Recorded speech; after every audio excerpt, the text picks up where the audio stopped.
Hey guys, welcome back to our podcast. I'm Fatima. I'm Sharon. And I'm Jillian. So let's just jump right in. Merry Christmas. Happy holidays, first of all. We're going to be talking about New Year's resolutions and goals. You want to take it away, Jill? I'm quitting smoking. You quit smoking? And vaping? And vaping. There you Guys, go. my parents don't know I ever started. Yeah, no, that was supposed to be like, that's my New Year's resolution. I'm not going to smoke anymore because honestly, like my bank account can't handle it. It's expensive. It actually adds up. I never really knew how much until you meet someone who actually regularly smokes. It's an investment. I spent over $1,000 on the vapes that I smoke, those NB Apexes. I started smoking them in April. I've spent over $1,000 on them. Really? Oh my Lord. That's actually insane. Yeah.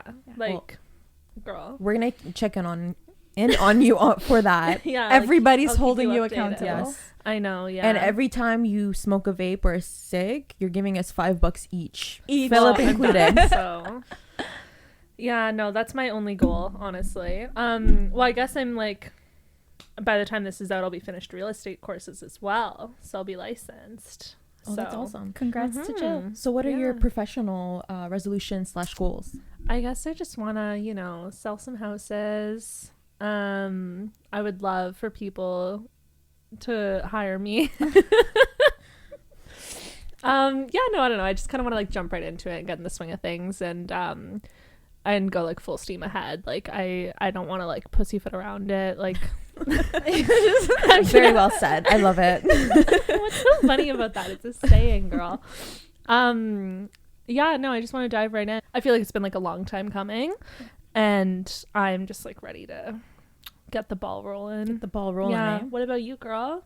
Okay, well, you looked at me, so I'll go. I was like, go, bitch. Personal goals are like, I feel like this is the goal every year, kind of, but I'm really gonna actually hold myself accountable, and I have you ladies to hold me accountable too, is overall health, like just putting myself first. I feel like putting my health first will be putting myself first, so just focusing on my daily routines, having healthier daily routines, like what I consume, like physically and mentally, and just also working on what I'm eating, what I'm drinking, trying to just not really watch it, but I just want to feel overall better. I feel like there's been so many times where I feel so exhausted and like so lazy, and I feel like it has so much to do with my daily routines and what I'm eating and what I'm watching. And now that I have social media, I feel like I'm always constantly on my phone, and I just don't want to be like that. So that's kind of my personal goal. In terms of professional, I have like my two sectors. So for my real estate professional goals, I really want to work on my branding and just kind of grow my real estate portfolio personally as well, like in terms of investments, and intertwine that with the clients I work with. And then for my other work, which is logistics, I'm gonna have to build my book of business coming this year. So it'll just be kind of just getting clients for that and really trying to launch that as well. I feel like they both go well together. Like it's both sales positions, both positions that have to do with life essentially, because real estate is where we live. Logistics is everything else, like everything we eat, everything we buy. A lot of necessities, essentially. Yeah, exactly. That you're working with, like homes, the logistics. People need stuff. You find out where to get the stuff and where it goes and what Sharon, all that you're stuff. so insightful. I'm so intelligent. So beautifully said. Like, it just took the words right out of my mouth. But yeah, Oh my that's God. basically it for personal and professional. So you want to like buy somewhere like houses, like actually like invest in some real estate? Okay, yeah. I want to talk about that later because me too. But Sharon, you go. So sort of like Fatima, I would like to focus on sort of my health, my mental health, my physical health. I find that I get, at least this year, I was so in a rut in working every day, just having the same cycle of waking up, eating, sleeping, shitting, TMI, and then sleeping again. Pretty girls don't shit. Sorry, guys. And yeah, essentially, I feel like I go numb and I'm not as conscious when I'm sort of in this rut and not meditating or talking to myself. not Like, not having full-on conversations with me. Yeah. Essentially being a little bit more conscious and in the moment and more intuitive with what I eat and my physical exercise and things like that. Just being more conscious of the present and not worrying about the past too much, not worrying about the future too much, because realistically, from what I've heard actually from Joe Dispenza, not to quote exactly, but from the book called How to Become Supernatural or Becoming Supernatural, he discusses the difference between like the past, present, and future. And essentially the future doesn't really exist.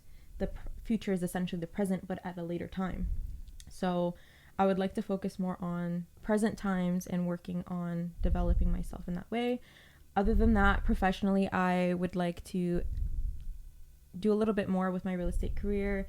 I've been starting to set a foundation for myself this year, and I would like to work a little bit more with investors and start with investing in real estate myself. So there's a lot going on with the real estate industry right now, so it's been pretty interesting. And then in regards to professional as well, I do have a small business that I would like to reintroduce, as I've been kind of revamping it behind the scenes. So that will be sort of another story for another day. But yeah, what were you gonna say? Okay, so I was reading this thing the other day that like kind of blew my mind a little bit, and it's like when you said like talking to yourself, like that kind of made me think of it. But basically it's like this, what's it called? It's like the way that like you think. So like, this is gonna drive me crazy. Where did you read it from?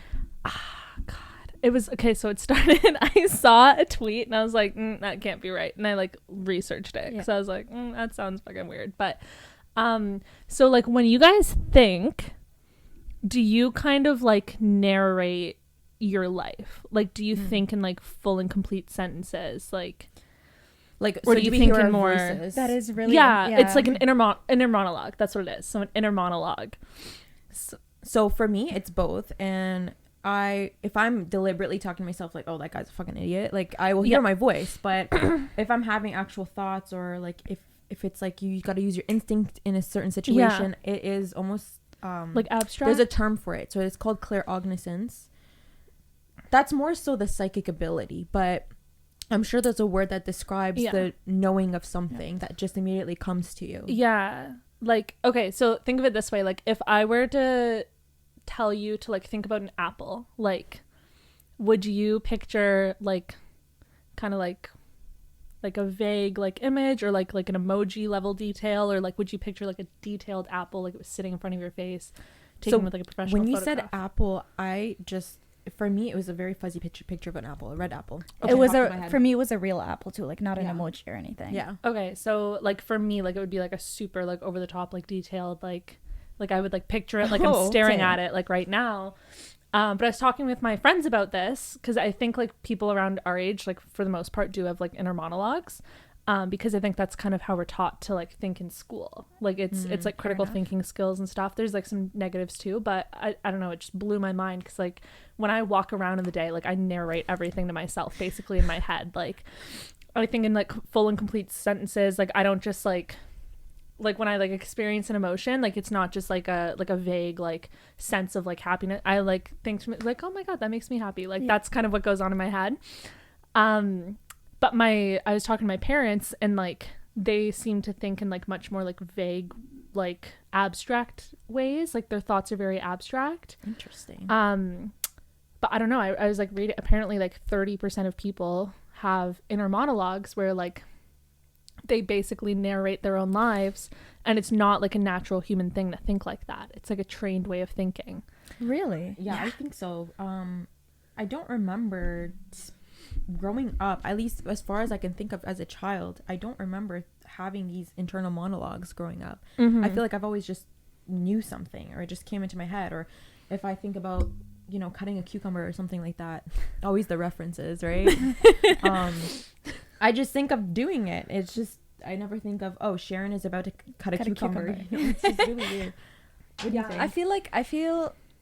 Honestly, I feel like I have a mix as well, but I do like actually sometimes have like, let's say I've experienced something and it just won't leave my mind. So I'll just keep like reiterating it. Let's say it's a fight or argument with somebody, but in my head, okay. I'm hearing both sides. Like I'm making both both voices. Yeah, I can hear. Yeah, so that's like everything going characteristic. on, yeah. So that's characteristic of like an inner monologue. But like, I just thought it was so weird. So I think it's like a lot of it is like, inner monologues come from being like taught to read aloud before you learn to read, like stuff like that, and it's like critical thinking, like actually thinking through like processes and stuff. But like, I just thought it was so interesting because it's not natural, and like it makes sense. Like Ophelia and Naya and Taro, like they're not thinking in sentences, right? They're just like hungry food, like squirrel. Yeah, they're like, oh my god, something to kill. Like, but like they don't have, you know, like they don't have like the complexities to think like that. So I guess it makes sense that we naturally don't. I don't know. I feel like Taro looks at me sometimes like he's saying, this fucking imbecile. Taro knows what's up. Same with Ophelia, honestly. Like Ophelia knows what she's doing. So it's interesting because when you mentioned the reading, we are taught to read, right? But like when we have independent reading time, we're taught to read in our head. So I feel like that's sort of where it derives from. I think it's like you learn how to sound out the words first, and like and when you're like, learning okay, to speak and read, head. and then they're like, now do that in your head, like read aloud internally. So it's funny because this is really random, but in Farsi, the language my parents speak, and I was one of my first languages, is whenever, let's say growing up, I was taught a prayer to read, and my parents would teach us to read it. They'd be like translating it to read it in your head. They'd say to dilit, like what that translate to directly is like to your like in your heart, essentially, which is interesting. Yeah, when not in your head. So I thought that'd be interesting to mention. What do you guys think about that? Do you have anything like that in your language? Not that I know, like not that anything that comes to mind immediately, but yeah, I feel like whenever you are saying a prayer, it is like, or something meaningful like that, it is, you are always, the idea taught behind it is it's supposed to come from your heart and your soul. Like, well, even not even just prayers, but like essentially saying something in your head. I don't know, like the only thing that's coming to my mind is like, the only thing I'm associating is maybe sometimes in movies, like, you know, when the characters are thinking out loud, like they're putting a voice to the way they're like thinking. Maybe we mimic that. I'm not. Interesting. Like there's a lot of that growing up, especially with cartoons. I think like I literally think the way like someone like would narrate a book. Like I think that's like an audiobook. Like literally like when someone like thinking in a book and they put it in like italics, like I think that's what goes on in my head 24/7. Like even when you guys are talking to me now, I'm like formulating a response, like I'm like thinking about what I'm gonna say next, like, okay, like, got it. And like I'm like adjusting. Essentially our internal monologue is us reading our own audiobook of our life to ourselves. Basically it's just like you're like a self-narrating person, like you just walk and you're like, oh, look, a plant. So is that what you wanted to say when you were like, oh, I have something to say, when I mentioned talking to myself? Because I learned that like so many people don't have internal monologues. And I was like, that's so interesting. And I also know that so many people don't talk to themselves, which I find is crazy because I all the time. Yeah, I always do. I'm always talking to myself. Like there's always, whether it's quietly or sometimes I've caught myself like actually saying it out loud. Oh, do you remember there was a time I was actually with Sharon and like we were just doing something and all of a sudden I hear her go, that's interesting. I literally burst into, I was like, Sharon, what's interesting? Like, she's like, no, I was just thinking about something and part of it came out loud and I thought that was hysterical. Oh my god. You caught me and I was like so embarrassed. I was like, oops. But I always do, and I always have like little murmurs that actually end up coming out loud, and I'm like, did I actually just say this? Well, even I feel like part of it is not just physically talking to yourself, but like meditating in a way and just thinking to yourself and reflecting. I think that is super important, and I feel like a lot of people don't do that enough. Well, you know what? Like the people who don't do that kind of thing, like it's like a critical thinking skill. Like it helps you in like so many aspects of your life, because it's like, okay, this is how like I can like kind of like chill out, like this is how I can work through like a tough decision. Like I know like I go back and forth like in my head 24/7. Like if I'm like, even like right now with my work thing, like I think we were talking about it earlier, like I have 2 companies that want me basically like on a full-time basis, and I need to pick, right? It's a good touch. And like pros and cons to both. Like one pays better but it's in a different field, one pays worse but it's in my field that I really love, like blah blah blah. So for probably like a week now I've been like going back and forth like working through every possible outcome in my head like a crazy person. Like a normal person, as you should. It is, yeah. I find that a lot of people, I mean, how do you pronounce it? Spontaneity? Spontaneity, yeah. Yeah, so a lot of people live by that, which I think is awesome in a entertainment and leisure aspect. But I feel like when you're making these critical decisions, A little bit chaotic. It really, honestly, you really have to do the reflecting and consider the pros, the cons, and just see what really works for you. Because I feel like just being in the spur of the moment is not always the best option, unless you're following the gut. Your gut, your instincts. That's a different story. But I feel like that's still in a way reflecting and kind of being in tune with yourself. Yeah, like definitely. And like my mom and I were talking about this like the other day, and like she's kind of like that, right? Like we've had a billion conversations about how chaotic my mother is, and like someone's like, oh, do you want to do this like weird crazy thing that's going to take up all your time? And she's like, yep, done. Like no thoughts whatsoever. She just like jumps into things. Her mother has no thoughts. Just it's blank up here. But she just like jumps into things, but like she like trusts her gut, and she's like, she just walks in like, you know, balls deep, no regrets, like let's get this done. Balls deep, I can't fucking do that. Like, oh my god, the stress that would cause me. Well, you know what? Like she follows her gut and it works out for her. I feel like from what you've told me, your mother is a very mommy is a very spiritual person. I feel like she's super in tune with herself. She sees ghosts. I love it. It's what's honestly driving her to make these decisions. Yeah, her definitely. thought process just might look different than Exactly. I think it's like you or so, me or someone else. I think that the thought It's process so is different, but I feel like she goes more with the feeling. I feel like she probably follows more of her like heart chakra. Yeah. Instead of more so maybe the crown where you're thinking and things like that. Yeah. And maybe even a little bit of the third eye, but I feel like she's really in tune with herself, which I find that a lot of people aren't. And a lot of people actually envy. So kudos to your mom, because that's amazing. Definitely. Like it's really hard to do that. She's a balla. Her mom's a gangster for real. She is. She's real cool. But yeah, no, I just thought like that like whole thing was like so interesting. And I'm like, ugh, my mom definitely.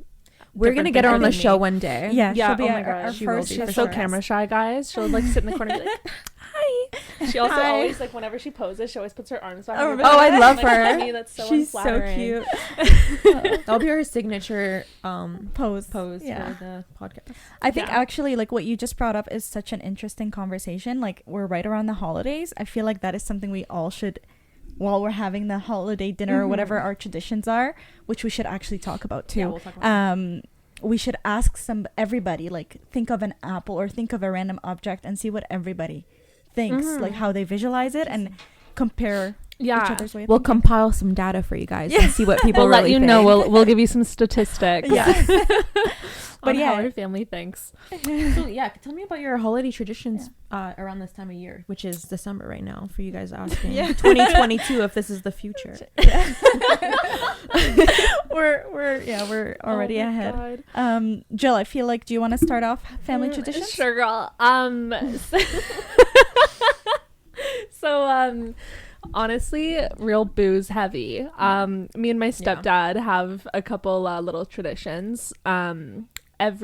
So we just started this tradition last year, brand new, but we're rolling with it. It's awesome. On December 23rd, my stepdad's Christmas present to the whole family, he takes us down to like Niagara on the Lake. We get real bougie hotel rooms. We go for a bar crawl. We send my mom doesn't drink at all. So we send her off to do something else while literally everyone in my family gets blackout drunk. And then we go for like a ridiculously nice meal at a really fancy restaurant. So she's the emergency contact. She's the emergency. Yeah, she's like, she DDs us if it's like, if we're too drunk. Like, she's great. My mom's awesome. Very good DD. But yeah, we do that on the 23rd. We just get like blackout drunk and then eat the fanciest meal that we're gonna have that year. It's amazing. You waited 12 months for this. You're like, literally fucking shit face. Last year they had roasted red pepper garlic mashed potatoes. Yum. Oh my god, it recreate changed my life. I've never eaten something so good. So we do that on the 23rd, and then we head home in the morning on the 24th, and then on the 24th my poor mother gets to cook, and she's not a cook either. Like, she hates doing it. I think we're actually going to start catering, but she cooks and everything. Me and my stepdad go on another bar crawl, and we usually bring the rest of my family. And then we go home. We have Christmas dinner together with like everyone. I usually get cut off and sent to bed. Sometimes we do like gingerbread houses, whatever. And then Christmas morning, my stepdad and I wake up at like 5 a.m. and we start drinking. Oh my goodness. Wow. It's a weekend of drink. Or We go on a I'm bender. gonna need a vlog of that. Yeah, it's honestly, it's fun. Like so a couple Christmases ago, I got cut off at 9 and sent to bed, and I woke up AM or PM? PM, believe it or not. And then I woke up at 3 a.m. and I started puking because I was hammered. And then my stepdad got up at 5 and he's like, "Oh, you bad hangover?" I'm like, "Yeah." He goes, "I'll fix that." I'm like, "What's that, buddy?" He goes, "Guinness." I'm like, "All right, let's get after it."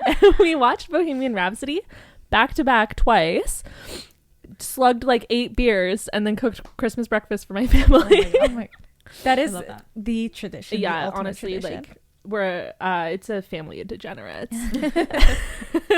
I love that. What about you, Sharon? So my family doesn't do anything as special as that. That is something of its own. I love it. Every year my family makes sure to get together and we do like a Secret Santa. We just make some food and just vibe out. Nothing in particular, but they've been doing that every year since they came to Canada. So they are very persistent in making sure everybody is here, everybody participates.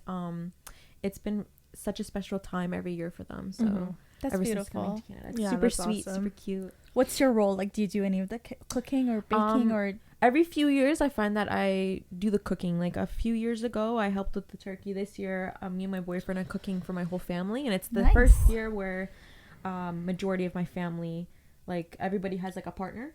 So Nice. it's super Oh cute. my I feel like our nice. family is like slowly growing. My brother's getting married in July, so we're super excited. That's It's going to be beautiful. an even more interesting Christmas, I think. So we're excited about that. I love that. Yeah. What about you? I feel like that's kind of similar to us. So, yeah, we do Secret Santa now, because before we did gifts for everybody, but that's just too much. So the only person that gets gifts from everybody are kids. Yeah. So Adam and, well, Rajiv's little sister is now an adult, so, but she still probably will, because she just turned 18. So we do Secret Santa, and then usually my mom and I and my sister, we like make the food and the baking, and you guys know I love to cook, so I try to actually take over a little bit, but I share the space too. We just make a lot of food, and this year we're like just trying to figure out how we're gonna blend two families, or are we gonna do one day at this family's house and one day at this family's house. So it's just a lot of making decisions now. Yes. Yeah. And slowly developing traditions, since we're pretty newly married still, and still Yeah. trying to figure out how to intertwine both families. Yeah, That's awesome. what I'm actually excited about when I get married. I feel like I'm able to kind of take the reins on these things, and I really love how you decorate your house and that you do the cooking and things like that. And I'm actually super excited for that when I have my own home and I'm married, and these are the types of things I look for when Adam. Not a subtle hint at all. I got a ring pinked out, honey. Oh my god, that's awesome. Yeah, honestly, I love hosting. Like I love I don't really do our Christmas dinner. Sometimes I'll do like the ham. I am not like a turkey lover. And my stepdad and I get in like a bitch fit every year about what we're going to eat at Christmas. And we actually just started doing kind of like hors d'oeuvres and stuff. But my brother's also a vegan. Right.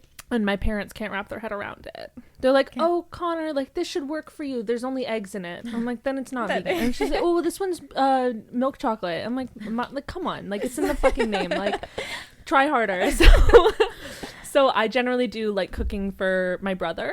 So he gets fed like good food. That's sweet of you. And then like sometimes I'll help with if I'm like being really particular about what we're having, I'll help with it. But I always do Friendsgiving. I cook Friendsgiving for my friends every October. And I do like a huge thing. We did a potluck one year and everyone brought like, I was not impressed. Like I was unimpressed. Like, what the fuck is this? You I'm guys like, are okay, fired guys as my bring- friend. Yeah, literally. I'm like, guys, I'm gonna cook like a big giant ham and like a couple sides. Like you guys do appetizers, you bring dessert. I'm expecting like apple crumble, pecan pie, pumpkin pie, like any of those would have been fine. Like classic Thanksgiving stuff. You have And, like a Thanksgiving registry. Literally, I know I should have. Just have them For sign up. appetizers, they're like, ooh, pogos. I'm like, fuck. Oh my Fuck. god. Like, I'm so mad. So it pissed me off so much. I did the entire thing the next year. So I cooked like a huge ham. I make like real good mashed potatoes. But I did like all like the traditional fixings. Did some asparagus. I had a charcuterie board as like Nice. the app, and I was like, you guys are not fucking, like, I made a pie from scratch. I'm like, you guys are not ruining my holidays with your whack ass non-traditional food Ideas. Yeah. It makes me think we wanted to do an episode of us doing the ASMR, Thanksgiving. yeah. Yeah. Mm-hmm. Not Is quite it ASMR? No, what like is a it called? mukbang. Mukbang, Mukbang, yeah. where we're cooking, and that would have been fun. That would have been well. We're so Actually, busy.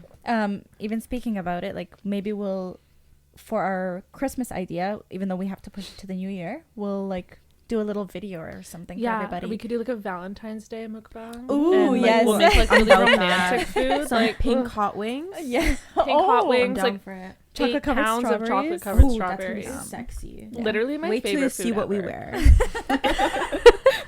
Nothing. It'll be on our. I'm not even gonna say it. Never mind. It'll be on our OnlyFans. Only friends.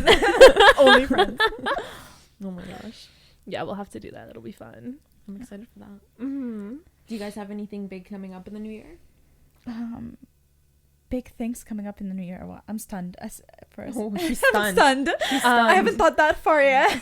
Oh my god. Well, I mean, like, I'll be done my real estate license, so I gotta get some, like, I don't know. I think I'm gonna steal some of Melum's clients. Like, although actually, I just had that conversation with a potential client who's gonna wait for me to get licensed, so that's nice.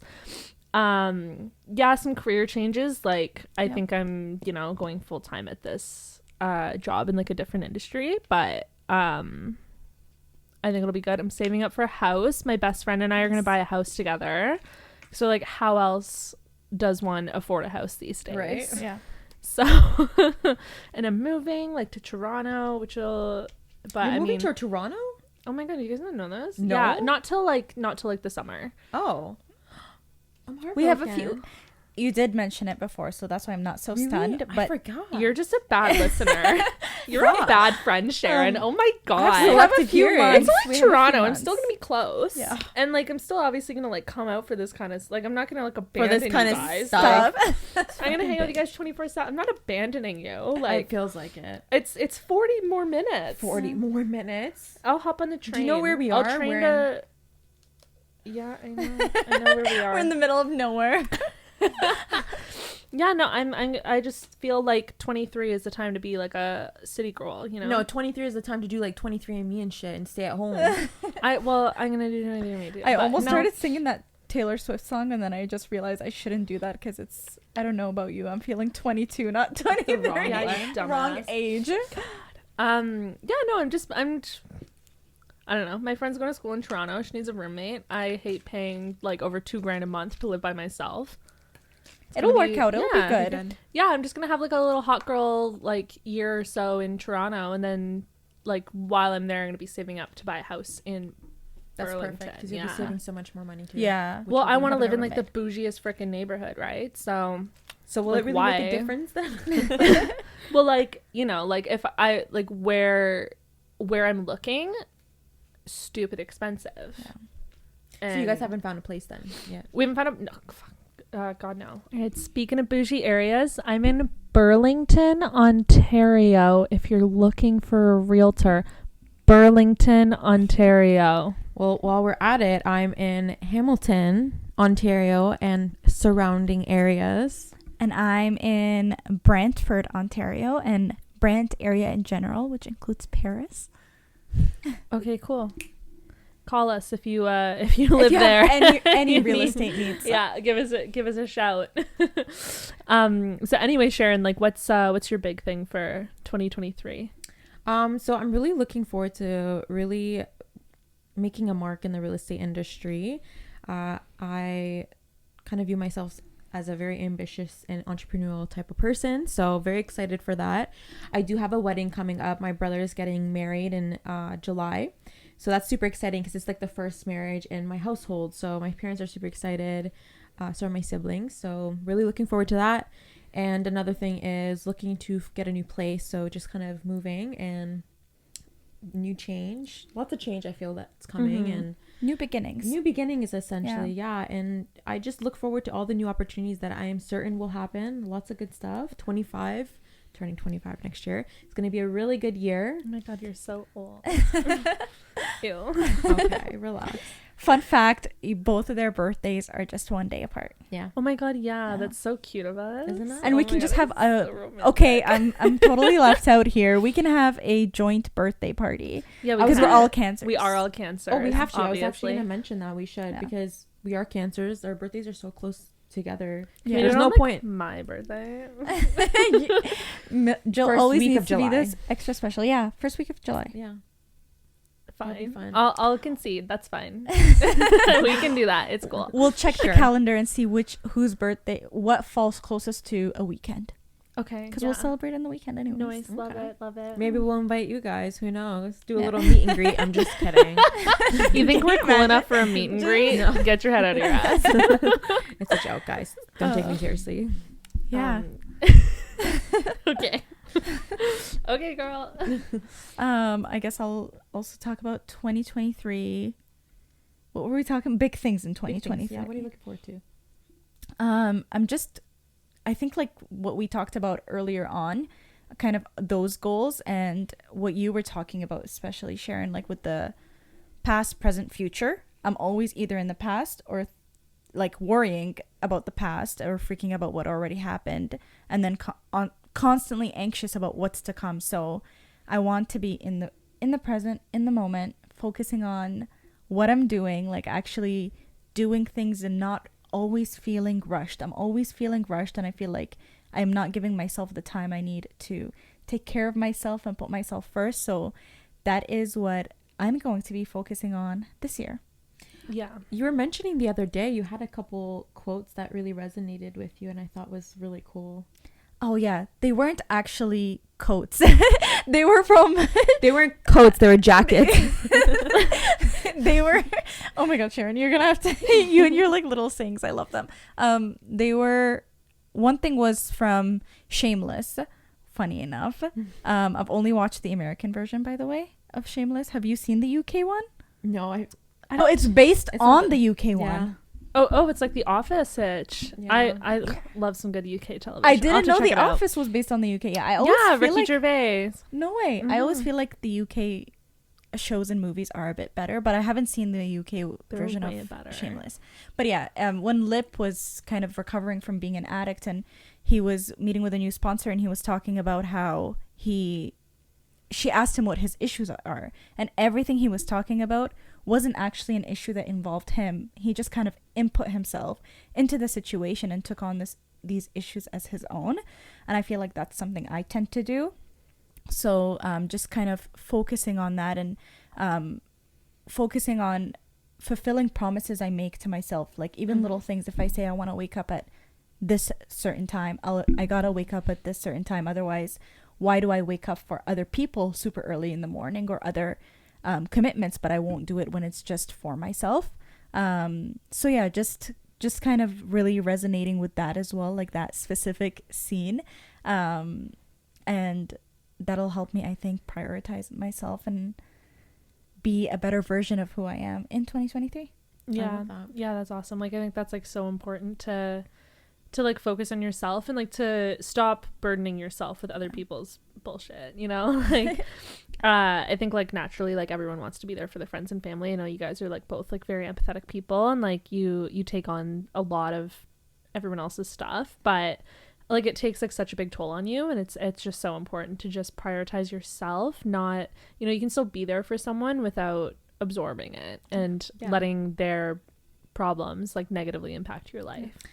So like being an empath, then I have family members who go through this all the time, who are extremely empathetic, but all they do is absorb people's energies and emotions and things like that, and it really takes a toll on them, like you were mentioning. And I find that I used to be like that up until a certain point, and it really used to affect my day-to-day. I just was so consumed by it, and sometimes I'd be really sad about things, upset or angry, and then I would just realize that it's because maybe so-and-so is venting about this or so-and-so about this, And it's just something you got to recognize and be able to move past with, essentially. And I feel like you're a really, really empathetic person too. Yeah. And it's really difficult. Like it's hard. Even to try to overcome that, like setting boundaries, right? Like setting a boundary for myself. I can be there for people without taking on what they're saying to me. And also,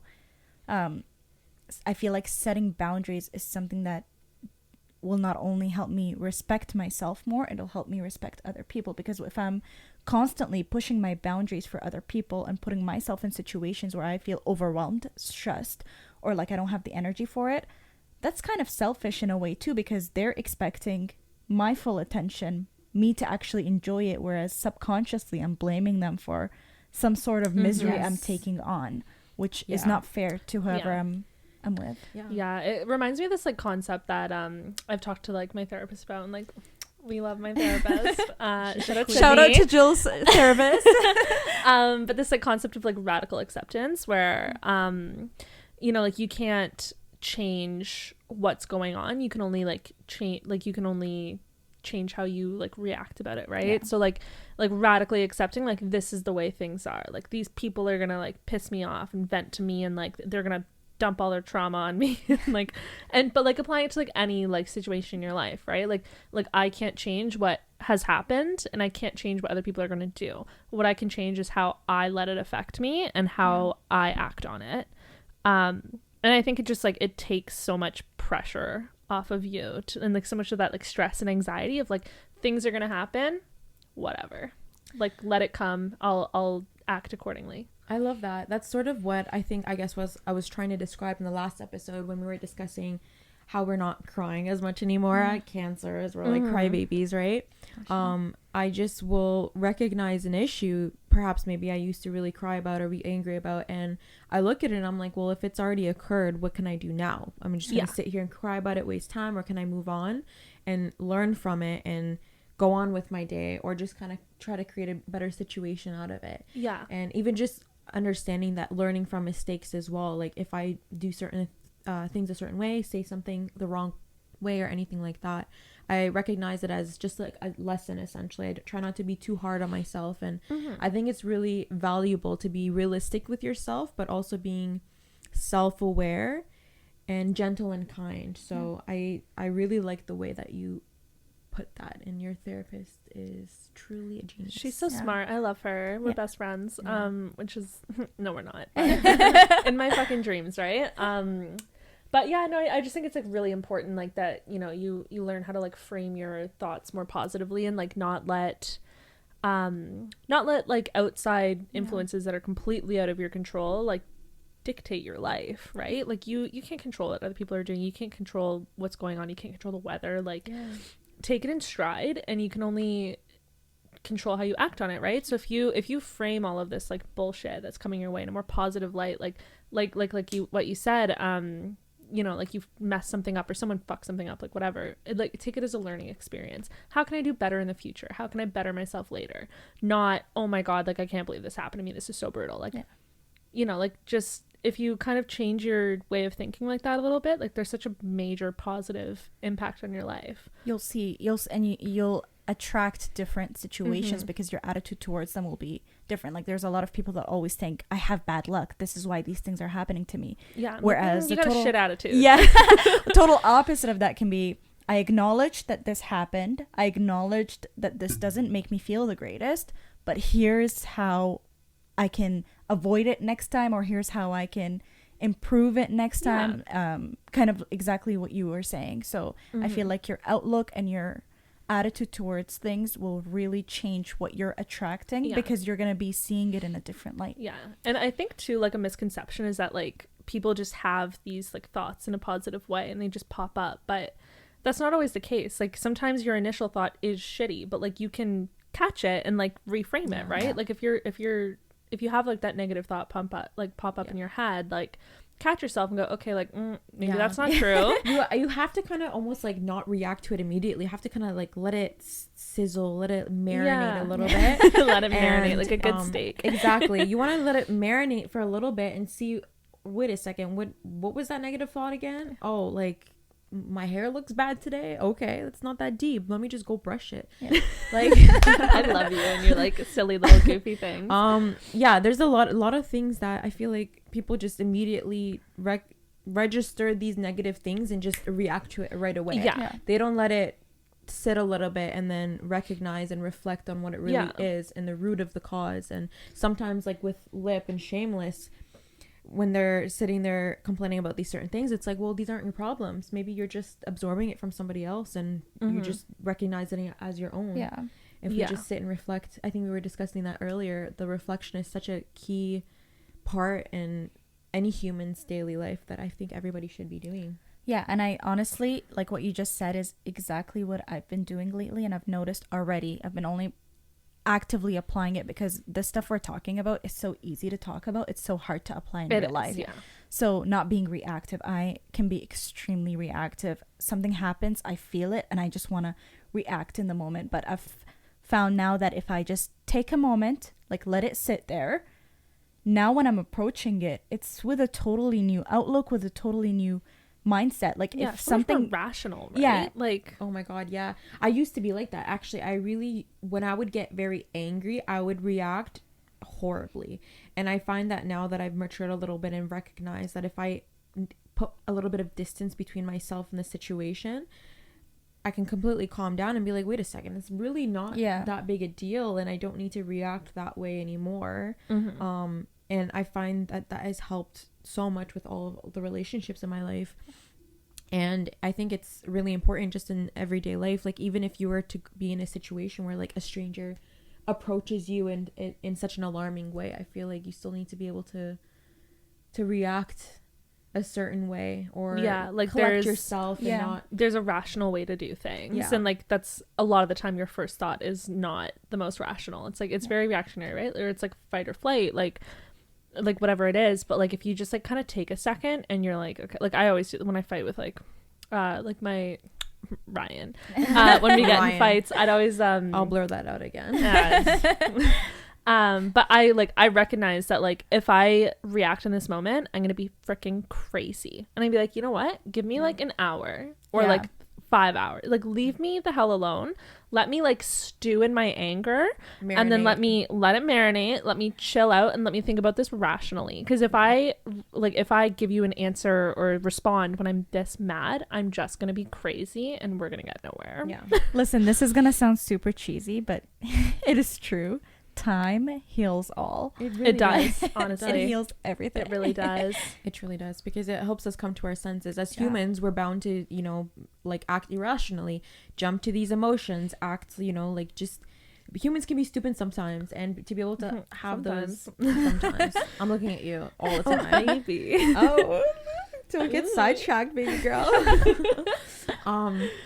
Where were we again? I don't know. I have no idea. I got distracted by Jill. This is turning into a different kind of homegirl episode. Philip, Fatma, get out.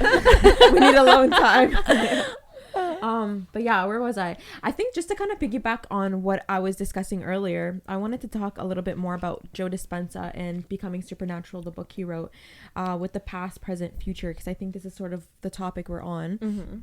A lot of people, when they discuss the past or think about the past, they have anxiety, and essentially why this happens and why this could potentially make you physically sick is because you are essentially in your body's in survival mode if you're constantly replaying the past or living in the past, thinking about the past. So if you're thinking about a sad time, your body's actually hormonally going to go through those emotions, and it's not healthy to be recurringly feeling that. It could cause like a domino effect of physical symptoms that could potentially lead to illness. You guys should read the book. It's insane. Girl, I can't read. It's beautiful. But essentially he also talks about the future as well. So he dives in deep a little bit with how the future isn't really necessarily a separate thing. It's more so the present, but at a later time. And I think it's so interesting that a lot of people will worry about the future, but realistically you're worrying about right now. So if you're worrying about the future, you're worrying about right now, but at a later time. And why would you worry about now but at a later time when you can focus on now and you can experience a better situation at a later time?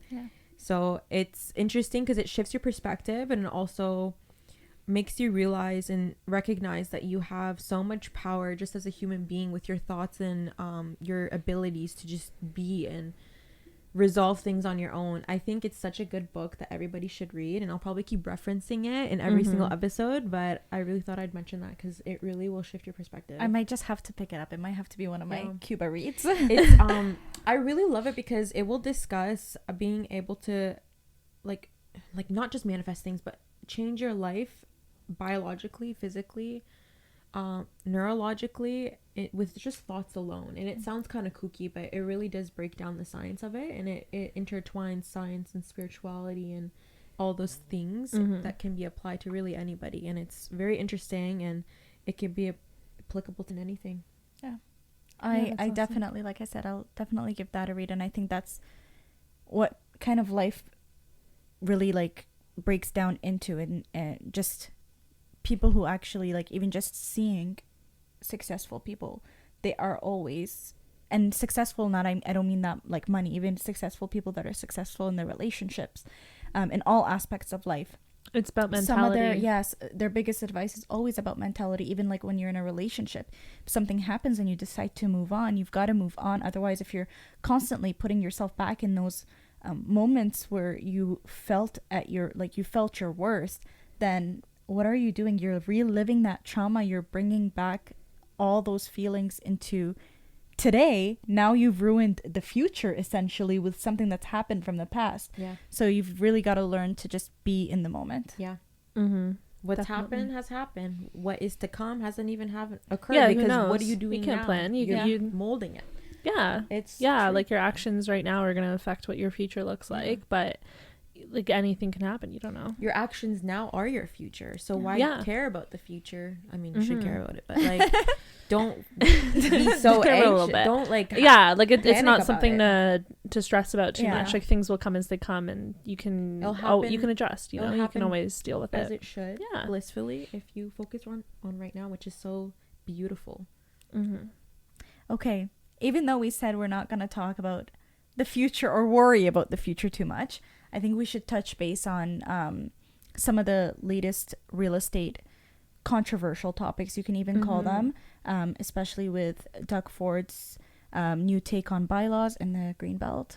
Yeah, definitely. Like, so basically, like, you know, our boy Dougie Ford over at Queen's Park there, I guess he's introducing this new bill that's coming into effect. I think it's June of 2023, but like, don't quote me on the shit.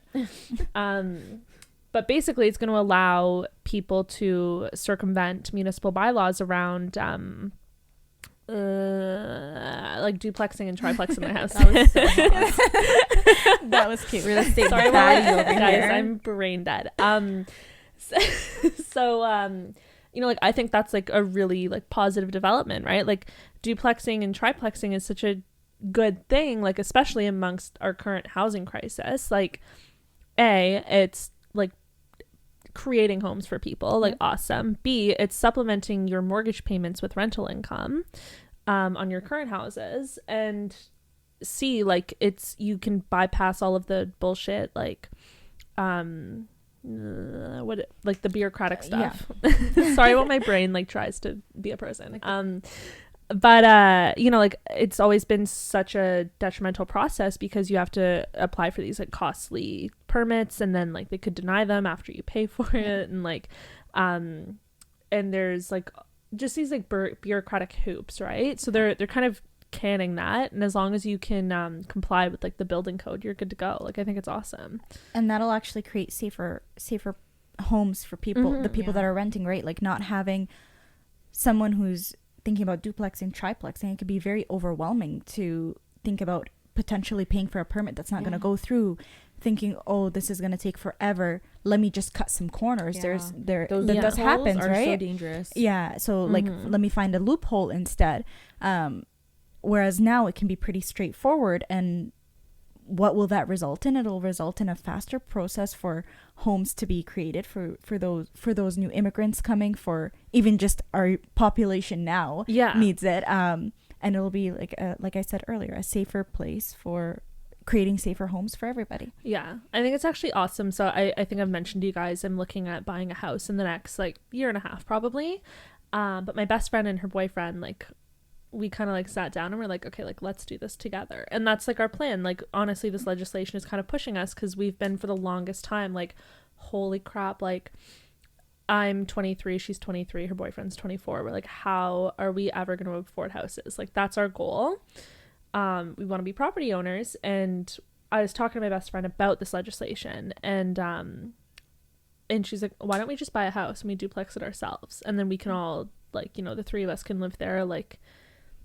And I'm like, that makes so much sense. Yeah.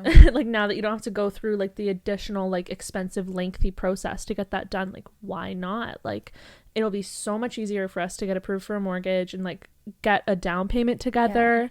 Her boyfriend and like our family and stuff, like, they work in like trades that can help us. Like, why not? And then, you know, after we've gotten like our use out of it in a few years, like, we can sell it, we can rent out the units, like, endless, like, you know, there's so many possibilities for us. But we're like, oh my god, like, why didn't we think of this sooner? Like, it's so good. It's interesting too because another benefit too is, despite the market in regards to buying a house, the prices are a little lower than usual. The leasing market is actually pretty crazy. It's prices bumping. are insane. So I believe it'll also benefit people looking to lease, and because there's going to be a lot more inventory. So that's a huge pro too, because there's a lot of people who may not be able to afford a home now, but will be able to afford a more affordable lease, essentially. And like, once there's more inventory, costs will level out, right? Like, to the point where it's still beneficial for a landlord, but it's possible for a human being. Exactly. I think be awesome. A huge benefit. I mean, there's a lot of pros, but there is still cons to this in regards to the Greenbelt. So that's the other part of Big Dougie's plan there. Essentially, he wants to give up part of the Greenbelt for development to help with the housing crisis. And what they've said is they're going to do like an environmental trade-off. So other areas that maybe aren't protected, they're going to protect instead. Obviously, like, there's not like a ton of information that like we have on this, but like it could be pretty devastating for some areas, like ecologically, but very beneficial like economically and housing crisis wise, right? Like, there's there's like so many pros and cons, but I think we were discussing this earlier where we essentially, because like, we don't believe the government really should make a decision like this. It should be something that's part of the community that like, it's you know, like a town hall on this would be nice or something with more information on it, because essentially for anyone to really have an opinion on this, you really have to be making an informed decision with more information on it. It's kind of like some broad news that has come on about it. And you know, I think like the majority of people our age are pretty like pro environment.